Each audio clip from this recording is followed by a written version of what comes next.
Debonair. Okay. What's good, y'all?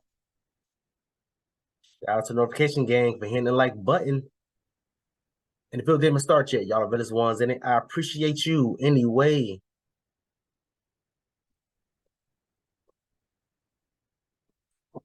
Me and Khalifa, man, back at it again.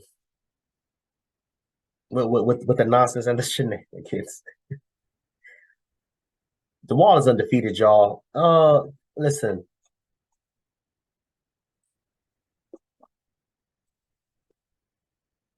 Done damn. Something on water. I've done a couple of videos on her already, man. If I remember, I put the eye at the top.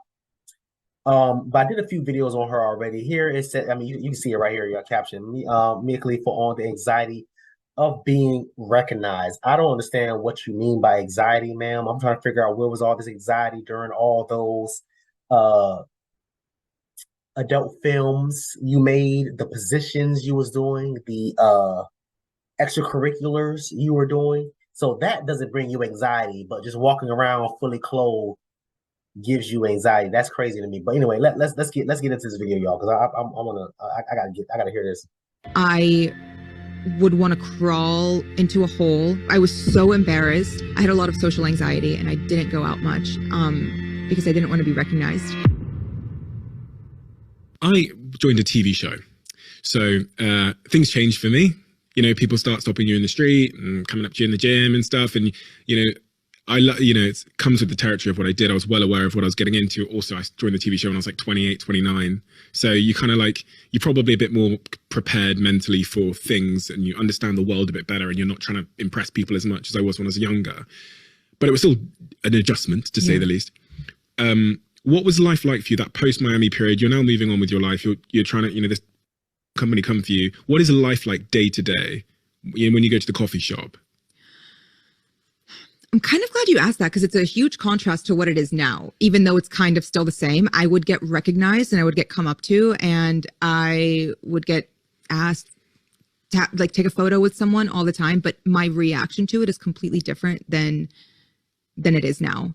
I would want to crawl into a hole and hide away and be ashamed. I was so embarrassed. I felt like a warm feeling in my stomach, like I had just been punched or like I just found out I was being cheated on or something. Like it's just a very painful, visceral reaction to be recognized and to know what you're being recognized for. And it wasn't until I started to accomplish other things and I started to be proud of things that things that you've been recognized for. As far as the decisions that you decide to make as a grown-ass adult woman. And fellas, I say this all the time, man, about, you know, them and accountability. It's like kryptonite to them. She signed up for this. She wasn't forced to do any of these things. You did it. You did. You will forever be known as that. Sad to say, no matter how many other business ventures and ideas and inventions that you've been putting out, merchandise, whatever, you will forever be known as that. And that's the sad truth. That's the sad reality. And that's why since day one, back when I was in middle school, high school, back when they had, you know, Black Planet and MySpace and all those other things, Facebook, I was always extremely cautious and careful with the things that I was saying and doing, because I don't want to be remembered as this or as that. I lived my whole entire life as that. As that. And I say all that to say this, ma'am. If me being underage, because I had that idea back when I was 12, 13, 14, 15 years old. So if an underage teenager, preteen, could think like that, you should have thought of that when you was a grown-ass 20, 23-year-old woman. I'm sorry. I'm sorry, but that's the damn truth. And these are the types of situations, these are the types of conversations that we need to be having with our, whoever that you're dealing with or whoever's in your, families or whatever the case may be. Because every time you see women in these types of adult industry films, my first thought is, where's her parents? What does her mom and dad have, her sister and brother have to say about this? Where's her, who is her support system? Where is her support system? Those are the things that pops up in my mind. But let's continue because we only got like a minute and a half left. So let's go.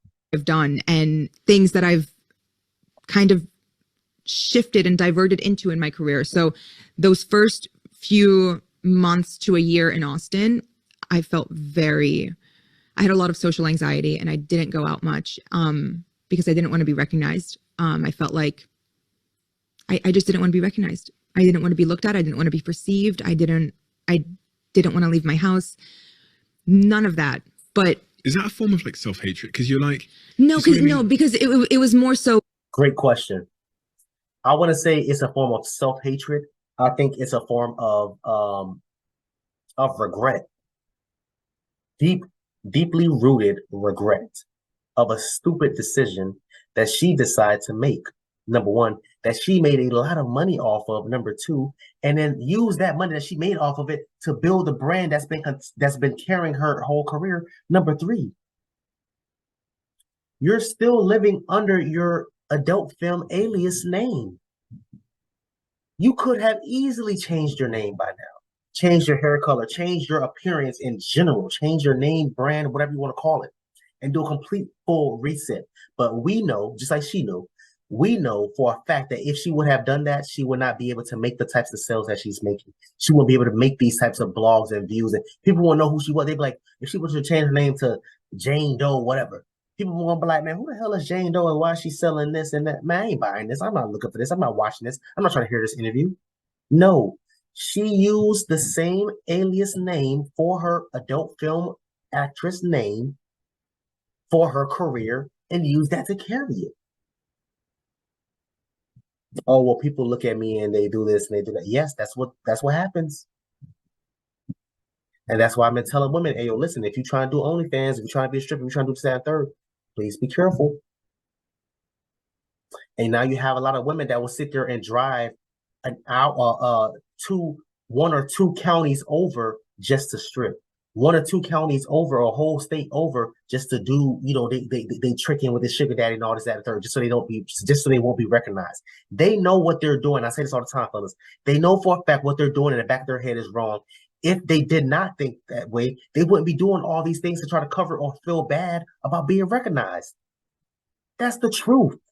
The people who were coming up to me, college guys, like men, it just made me uncomfortable because I knew why they knew me. And it wasn't until I started accomplishing things that I was actually proud of that changed. I didn't feel that same like gut-wrenching, visceral feeling of shame when I would hear the name Mia or get called in the street or anything like that. Like the more I accomplished, the more proud I was of what I've built and what I've changed and all of these things that I've done, the more comfortable I got with being recognized because inherently people were recognizing me for other things. Women started to recognize me.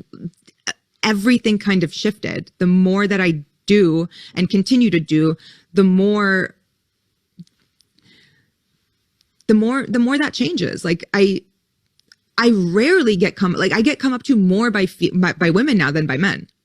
And I love that. Shout out to The Diary of a CEO. For episodes available on Spotify, YouTube, all that good stuff. I'll make sure to tag their channel. So listen, it's just a whole bunch of deflections, moving the goalposts.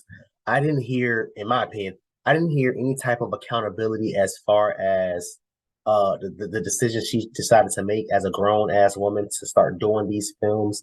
And then on top of that, I honestly believe, like I was saying, if she wanted that full reset, she would have used a different alias name. She would have.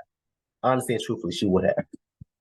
Because if I don't want to be associated with, water bottles, and I built my whole life around water bottles, and I called it water bottles, I'm not going to start doing juice bottles and call my juice bottles water bottles. I'm going to think of a different name. But I know if I built a brand off water bottles, and I know, damn, bro, I probably won't be able to sell 1 million juice bottles. I'll probably sell maybe 100,000. I don't want that. Let me go ahead and change it to Oh, let me just keep the same name. Let me just do. You could have did a full-on reset, like Black China. She changed her name to her real name, Angela, whatever her real name is. She could have changed her real name to. I mean, she could have changed her name to her real name, whatever Mia Khalifa's real name is. But we know for a fact if she would have done that, she would have been looked at or viewed as, yo, who the hell is this? We don't know. We don't know her. What's she got to do with this? I can almost guarantee y'all that would have happened. Say I'm lying. Tell me I'm lying right now. I have no type of sympathy for women that chooses to live their life this type of way. It's just really, really baffling to me, in my opinion, man, for a million reasons.